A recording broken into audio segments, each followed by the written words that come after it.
Welcome to A Quest for Metal. Today we are ranking Epica albums from my least favourite to my favourite. Epica, one of my favourite bands, the band that got me into death metal, which is mental, but the death growls. I used to be into symphonic metal, Nightwish, Within Temptation, Epica, and then I was like, I wasn't a big fan of death growls, but then I gave it more time, and then I finally got into it, and Epica kind of blew the door open for me, so massive props to them, still love them. They don't have a bad album, so this ranking is really hard, but we're going to do our best. But you know how it goes, it is a ranking video, so let me know down below your favourite Epica album, your least favourite, and then let's get started. So coming in last for me is Requiem for the Indifferent. Again, not a bad album, but I do think it's kind of a step down from Design Your Universe, which I absolutely adored and played to death. This one's still good though, don't get me wrong, some of the songs on here kick major ass. Storm the Sorrow, especially Delirium, Deter the Tyrant, and Serenade of Self-Destruction, all fantastic songs on this album. There's a lot of powerful songs. It's a very experimental album. It's a very different album for Epica, so I applaud them for the very different approach on this one. But in terms of like memorability, I just find myself loving more songs on other albums, and that's really the key here. Like, going from Design Your Universe to this, I think I just prefer so many more songs on that. And then when it comes to Quantum Enigma, so many better songs on that as well. So it was really hard for this one, but I think it's set in stone. This one is my least favourite. But again, it's not bad. So coming in last is Requiem for the Indifferent. Coming in second to last is Consigned to Oblivion, which was like my number one for ages. I had this like maybe number two, number one S tier, and again, I love all these fucking songs, but it's very kind of light, this album, and I've started to like the more kind of heavy Epica more, even though the ballad songs are probably my favourite songs Epica's done. But as a whole, you know, they have ballads in between proggy songs, in between heavy songs. This one is very kind of light sounding, but that's not bad because some of these songs, amazing. The Last Crusade, Dance of Fate, We Are Wandering Towards Our Blank Infinity. Catchy as hell. And the epic of the album, Consigned to Oblivion, is still a masterpiece. Still love that song to pieces. Love all of Epica's kind of ending songs, and this is no different. Absolutely, balls to the walls mental. I love it. Quietus is great too. Great album by Epica. The only reason it's lower is because it's a bit lighter sounding, so it's all kind of this kind of one sound on this album, whereas other albums, even Requiem, has like different sounds within it. But there's better songs on this one than Requiem in my opinion, so it's going a bit higher. It's coming here. Next up is the Holographic Principle. Yes! This one, I almost put it a bit higher, but it's hard, it's fucking hard. This album sounds metallic, it sounds heavy, it's one of the heaviest Epica albums. It's very polished, very interesting, and some of these songs hit goddamn hard. Universal Death Squad, especially, is amazing. Edge of the Blade, another fantastic single, but again, the magnum opus, the longest song, the Holographic Principle, is the best song on the album. It just has everything held within it. Epica needs to do like a whole prog album where every song's like 13 minutes long. That would be fantastic. I would pay so much money for that. But again, you know, I love all the catchy songs as well, all the interesting proggy songs as well. But yeah, this album is so different again to a lot of the other albums. It's a very heavy album, very metallic kind of sounding album, and I love it for that. You know, I love it for that. But it's not going to beat some of the others. It's just not. Come on, it's just goddamn not. So at the moment, it's going here. Next up is the debut, the Phantom Agony, the album that started it all.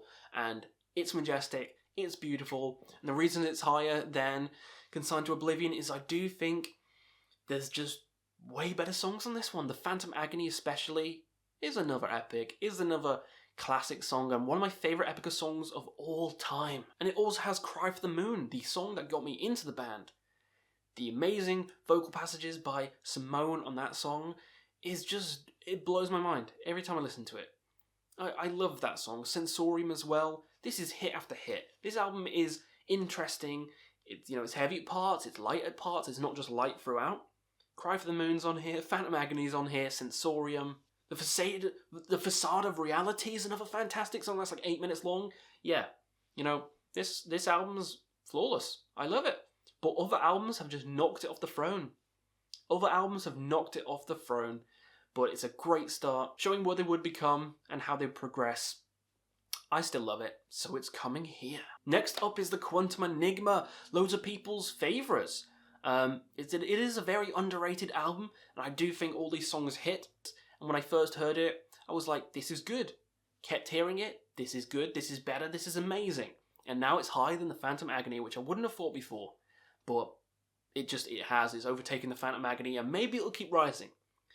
But these songs, come on. The Essence of Silence, Victims of Contingency. Yeah, that song, amazing as well. And come on, Kingdom of Heaven Part 2. Kingdom of Heaven Part 2. What an amazing song that one is as well. This album is another flawless piece of prog metal genius by Epica. Love every part of it, and I think it is one of the best. And that just goes to show how good Epica is, because the next one's even goddamn better. So next up is the latest album by Epica, Omega. Yes, it's beaten Phantom Agony already. It's beaten Consigned to Oblivion. It's beaten the Quantum Enigma. How can it be that good? Well, it just fucking is. It's the culmination of all the work. It's got more heavy songs, like from the Holographic Principle. It's got long proggy songs, like from, Divine Conspiracy and stuff. It's got the more ballady songs like Rivers from Consigned to Oblivion. It's got everything in this perfect package. It's kind of like a parallel to Paradise Lost's Obsidian. All of this in a neat little package, little bow on top. Oh yes, these songs are amazing. I mean, you got the singles, which are all fantastic, Rivers being so beautiful, but then you've got the other songs, like Skeleton Key, how spooky is that? The title track, the very last song on the album, one of my favourite Epica songs of all time. It's only 7 minutes long. I say only, but compared to Kingdom of Heaven Part 3, which is 13 minutes long, it's a bit shorter than that, but holy shit, it ends on a punch, a gut punch, and it's amazing. It's riffy as hell, this album is. It's heavy, the production is stellar. The production is out of this goddamn world on this album. Kingdom of Heaven Part 3, let's talk about that. What an epic way to close that saga. I think it's better than the second one. I just talked about the second one. This is even better. Even better. A lot of tribal sounding songs on this album as well. I can't wait to talk more about this album. Can't wait to talk more about this album, and we will soon. I love it. I love it. It's going high. It's going here. It might rise higher. That's how good this album is. At the moment, it's my third favourite Epica album of all time. So number 2 is Design Your Universe. I was tempted putting like Omega higher, but then I went and re-listened to this again, and this holds a place in my heart. The next 2 hold places in my heart. Some of these songs always get stuck in my head. Burn to a Cinder. Burn to a Cinder! I think that song is beautiful. One of my favourite, if not my favourite, Epica songs of all time. Tides of Time is beautiful.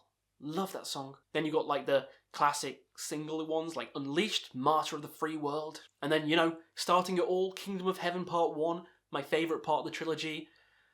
Oh, what an amazing opus that is. But it's not just that. They have another long song on here. Design Your Universe. Another amazing song. White Waters is fantastic as well, featuring Sonata Arctica singer, I forgot his name. Amazing. Yeah, this album's flawless. This album's a 10. I love it. It's coming in number 2, but, in my heart it's joint number 1. But my favourite's always been set in stone. Back from when I did my ranking ages ago, it was this album, and it's still this album. Divine Conspiracy is my number 1 Epica album. It just took what was great about the first 2 albums and just improved on them massively.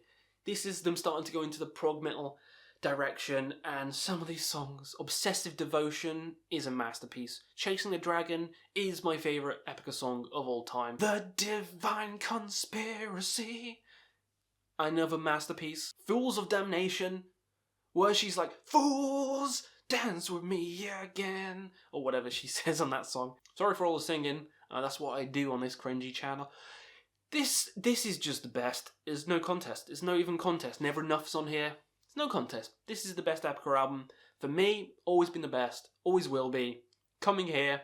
number 1. Oh, I forgot to say Sancta Terra's on this one as well. Sancta fucking Terra. Yep, this is the best. Easily. So that was my ranking for Epica. Hopefully you enjoyed my video. Hopefully, you know, you're going to buy the new Epica album because it's goddamn awesome. Let me know your favourites down below, your least favourites, and we'll see you again on another Quest for Metal.